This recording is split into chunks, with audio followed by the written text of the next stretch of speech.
श्री कृष्ण ने मथुरा नगरी छोड़कर द्वारिका नाम की नई नगरी बसाई और रातों रात अपनी योग माया के द्वारा सोते हुए मथुरा वासियों को द्वारिका नगरी पहुंचा दिया। वास्तव में उन्होंने द्वारिका नगरी बसाने का निश्चय इसलिए किया कि काल्यवन की मृत्यु होने के पश्चात भी जरासंध ने मथुरा नगरी पर आक्रमण करना नहीं छोड़ा था। कई बार वह मथुरा पर आक्रमण करता रहा। इस बीच श्री कृष्ण और बलराम भी बड़े हो गए थे। इस आक्रमण से मथुरा और उसके आसपास के लोग दुखी हो गए थे। तब श्री कृष्ण ने मथुरा से चला जाना ही उचित समझा। तत्पश्चात श्री कृष्ण ने देवलोक से भगवान विश्वकर्मा का आह्वान किया। श्री कृष्ण ने विश्वकर्मा से कहा कि अब हम मथुरा छोड़कर कहीं और जाना चाहते हैं। वहां आप हमारे लिए एक ऐसी सुंदर नगरी का निर्माण कीजिए जहां सब सुख और शांति से रह सकें। तब विश्वकर्मा कहते हैं, मेरी दृष्टि में ऐसा एक सुंदर स्थान है। श्री कृष्ण पूछते हैं, कहाँ? तब विश्वकर्मा बताते हैं कि पश्चिम प्रभास क्षेत्र के पास समुद्र तट के निकट एक छोटा सा द्वीप है प्रभु। वहाँ उत्तम पुरी का निर्माण हो सकता है। ये सुनकर श्री कृष्ण कहते हैं कि अच्छी बात है, वहां जाइए और जाकर समुद्र देवता से कहिए कि हम वहां पर अपनी राजधानी के नाम पर द्वारिका नगरी का निर्माण करना चाहते हैं। विश्वकर्मा चले जाते हैं। भगवान विश्वकर्मा समुद्र के किनारे जाकर समुद्र देव रत्नाकर से कहते हैं कि मैं प्रभु श्रीहरि की आज्ञा से यहाँ एक नगरी का निर्माण करता चाहता हूँ।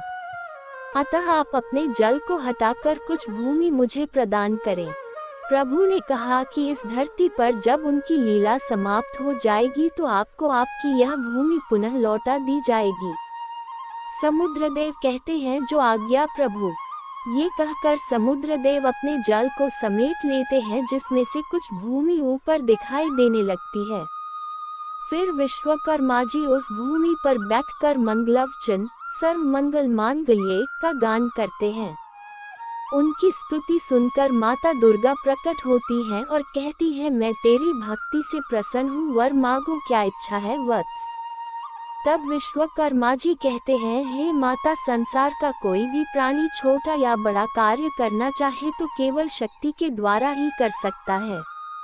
हे माता, मैं भगवान श्री कृष्ण की इच्छा से उनके लिए एक नगर का निर्माण करने जा रहा हूँ और ये कार्य आपकी कृपा के बिना कैसे हो सकता है। इसलिए हे माता, मेरे मन में रचनात्मक शक्ति का संचार करो और मुझे अपना बालक जानकर अपनी कल्पना शक्ति के द्वारा मेरे मन में द्वारिका का एक ऐसा चित्र अंकित कर दो जिसे देखकर प्रभु प्रसन्न हो जाएं और माता मेरा कार्य सफल हो जाए। हे माता, कल्पना शक्ति भेजो माता। ये सुनकर माता कहती हैं, तथास्तु। विश्वकर्मा के मस्तिष्क पटल पर द्वारिका के चित्र उभरने लगते हैं और अंततः संपूर्ण द्वारिका नगरी का खाका मस्तिष्क में उभरकर बैठ जाता है। इसके बाद विश्वकर्मा को एक कल्पित सुंदर और भव्य द्वारिका नगर में खड़ा हुआ बताया जाता है। तभी वहां देवराज इंद्र प्रकट होकर कहते हैं कि आप बड़े भाग्यशाली हैं जो प्रभु के घर का निर्माण करने जा रहे हैं। हमें भी आप इस महान कार्य में अवसर प्रदान करें। ये सुनकर विश्वकर्मा कहते हैं, कहिए आपकी क्या इच्छा है। तब देवराज इंद्र कहते हैं कि हमारी अमरावती में जिस सभागृह में देवताओं की सभा होती है, उस सभा में जब तक बैठे रहे तब तक प्राणी को न भूख प्यास सताती है, न बुढ़ापा आता है और न ही मृत्युलोक का कोई नियम वहां लागू होता है। हमारी परम कामना है कि स्वर्गलोक की उस सुधर्मा सभा को प्रभु की सेवा के लिए द्वारिका में स्थापित करें। इसलिए हम अपनी सुधर्मा साब के भवनों को स्वर्ग से अपने साथ ही उठा लाए हैं। आकाश में उस सुधर्मा सभा को देखकर विश्वकर्मा कहते हैं, देवराज, जैसी आपकी आज्ञा। मैं इसको द्वारिका के मध्य में स्थापित कर दूंगा। इसी तरह कुबेर अक्षय पात्र लेकर उपस्थित होकर कहते हैं कि इस द्वारिका के आकाश में रखने आए हैं, जिससे द्वारिका में रहने वाले लोगों के घर में कभी किसी वस्तु अथवा संपदा की कमी नहीं रहेगी। फिर विश्वकर्मा श्री कृष्ण को बताते हैं कि आपके आशीर्वाद से और देवी भगवती के शक्ति के बल पर द्वारिका नगरी का निर्माण कार्य सफल हो गया। समस्त देवताओं ने अपने अपने सामर्थ्य अनुसार कुछ न कुछ दिव्य पदार्थ अपने श्री चरणों में भेंट किए हैं। तब श्री कृष्ण कहते हैं कि हे विश्वकर्म, हम अपनी सेवा से अति प्रसन्न हुए हैं। जब तक इस धरा पर द्वारिका नगरी का नाम रहेगा, तब तक इस धरती के समस्त शिल्पी आपको अपना भगवान मानकर आपकी पूजा करेंगे। अब हम अपने मथुरा वासियों को आज ही द्वारिका भेज देंगे। ये सुनकर विश्वकर्मा कहते हैं, क्षमा करेंगे प्रभु, परंतु मथुरा वासियों को शत्रुओं ने चारों ओर से घेर रखा है। तब श्री कृष्ण कहते हैं कि उसकी चिंता आप न करें, मथुरावासी भी चले जाएंगे और घेरा भी वही रहेगा। फिर बलराम के साथ बैठे श्री कृष्ण अक्रूर जी को बताते हैं कि अब वह समय आ गया है कि जब हम मथुरा का त्याग कर दें।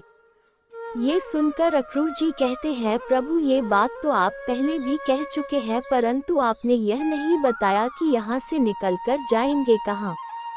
तब श्री कृष्ण कहते हैं कि जिस नगरी में जाना है उसका निर्माण हो चुका है।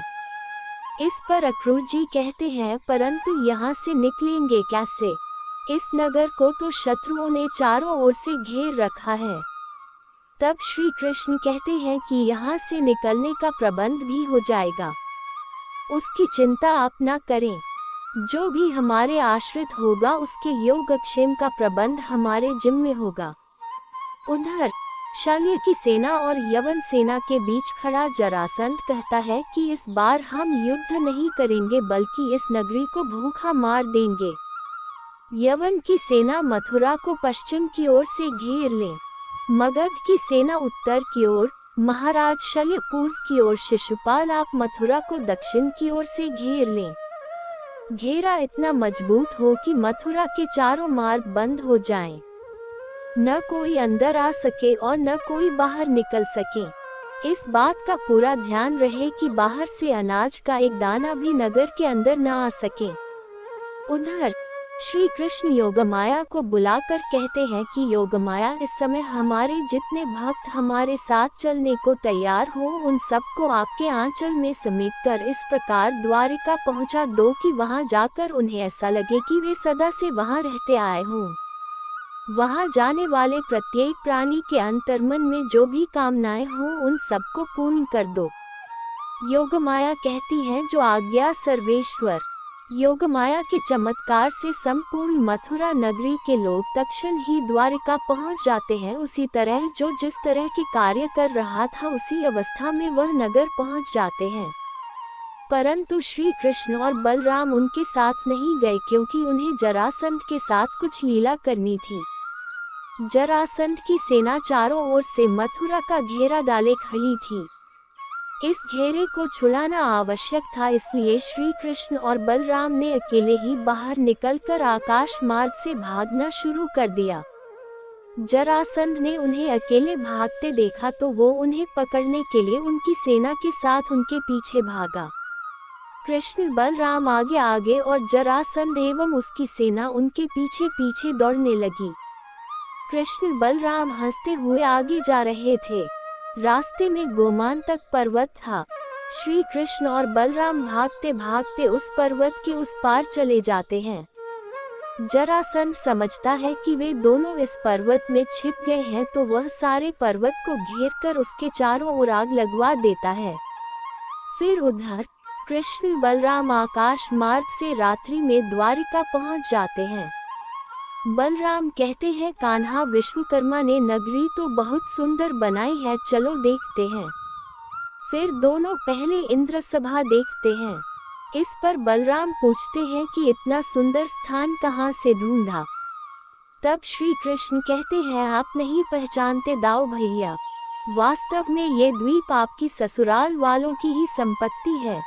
जिस राजकुमारी रेवती से अपना विवाह निश्चित हुआ है, ये स्थान उन्हीं के दादा महाराज रेवतक की कभी राजधानी थी। सो यह आपके ससुराल वालों की संपत्ति हुई। जो चलो दाऊ भैया, गृह प्रवेश करें। दोनों अपने महल के पास जैसे ही पहुंचते हैं तो आकाश में स्थित इंद्र सहित सभी देवता द्वारकाधीश की जय के नारे लगाते हैं और फूलों की वर्षा करते हैं और उनकी आरती उतारकर उनका भव्य स्वागत करते हैं। जय श्री कृष्णा।